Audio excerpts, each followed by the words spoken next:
New at 10 tonight, the Luzerne County Council has advanced an election protection ordinance with the goal of protecting workers and voters during election season.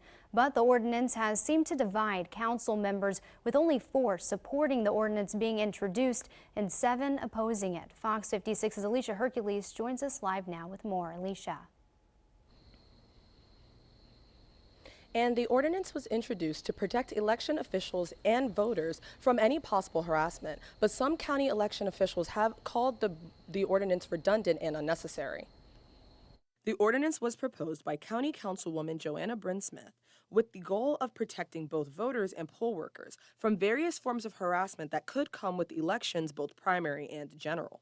The ordinance would have made the district attorney's office responsible for prioritizing any claims of harassment from poll workers or voters regarding the election, but was later amended to the Elections Bureau, the Election Board, and the overall county administration being responsible for providing these protections. Tuesday, 4 of the 11 county council members voted to advance the ordinance, which is the minimum for an ordinance to be advanced to the voting stage by the council. One of the 7 council members against the proposal is Council Chair John Lombardo, who says the ordinance holding the Bureau or Board of Election accountable directly goes against the county charter. Which again is something that is outside the purview of council, and it's actually spelled out in our charter in section 2.17 that we are not allowed to do that type of thing. We cannot interfere with the day-to-day operations of the Luzerne County government except in the places where we are allowed to, and that is one place where we are not allowed to do that. I did reach out to Councilwoman Smith for further comment on the ordinance but have not yet heard back. Luzerne County Manager Romilda Crocamo says the county prioritizes the safety of all poll workers and voters and doesn't believe the ordinance is necessary to enforce those protections.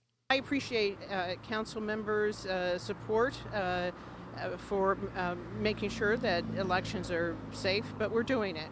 And I can tell you I don't need an ordinance to tell me that I need to do my job. Part of my job is to make sure that the elections are safe, secure, and transparent.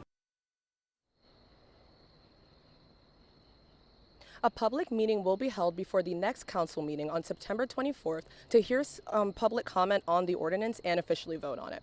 Reporting from Wilkes-Barre, I'm Alicia Hercules with Fox 56 News, First to 10.